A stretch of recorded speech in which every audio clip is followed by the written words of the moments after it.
And with the Occupy movement demonstrating resilience to police crackdowns and cynicism in the mainstream media, let's now talk to Allan Rivlin. He's co-editor of centredpolitics.com about what lies ahead. Thanks very much indeed for being with us. Well, just looking at the pictures we've been getting from the protests all day, many of the protesters seem to be very young, possibly there just for the thrill.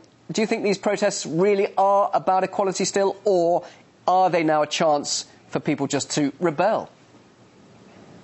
Oh, no, I think the Occupy people that I've met are very serious and very committed, and they are certainly for much more than the thrill. But isn't there, though, a danger that the message could be jeopardized when we see violent images now, people throwing rocks at shop windows and setting fires in the streets? This is not what your movement is all about, is it?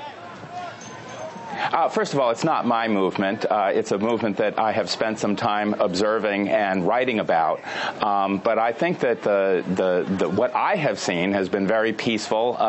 Young people getting together to discuss politics. I've seen some of the pictures you've seen on the news, and of course the news will always find the most agitation, and that's what people see. But that does not capture what I've observed myself. No, whatever can be said about the Occupy movement, its popularity is certainly undeniable. And why do you think this is? Why are people only now demanding a change to rules that have actually been in effect for decades?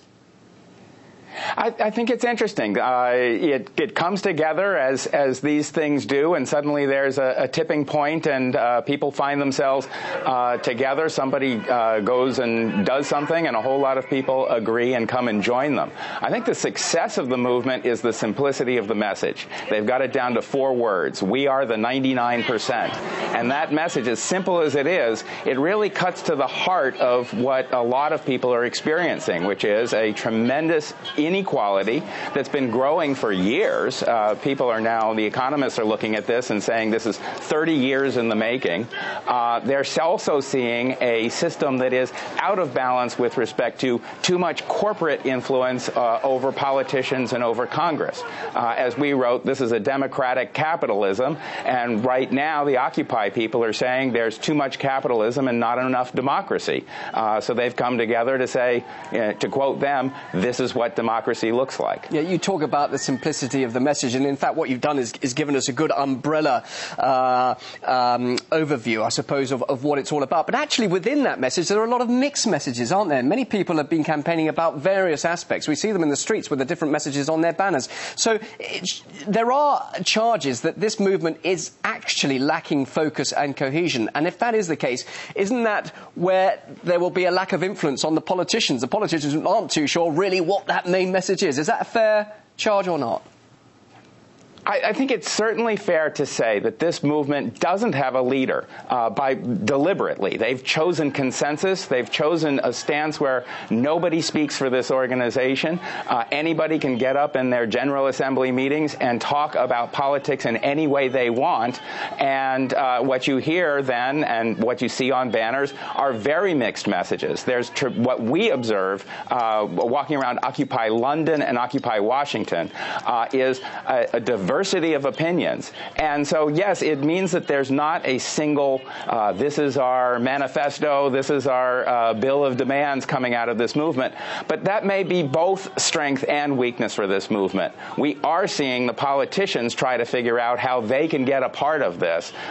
So the Occupy people are sitting right where they are with very simple message, we are the 99%, and letting others try to capture what that message means for them. Interesting point, seeing politicians trying to get a part of this. Does this mean actually this could signal the birth of a new political movement altogether, where politicians will try and listen to what these demands are, whereas at the moment none of the politicians seem to represent any of that, do they, whichever party they're from? I think that's right. Now, I come at it from the Democratic side, and we see both Democrats and Republicans talking about inequality in a way that they have not for the 30 years that it's been growing. So already the Occupy movement is having a real influence on the conversation that's going on. The Democrats, I think, would make a mistake to try to embrace this movement, because the movement's not going to embrace them back. The people in this movement are very anti-political. But I do think the Democrats Democrats can benefit indirectly from a discussion about inequality in America. Allan, thanks so much, and apologies for associating you with the movement, but you've certainly explained what it's all about, and we very much appreciate that. Allan Rivlin from the centredpolitics.com in Washington, D.C. We appreciate your time. Thank you.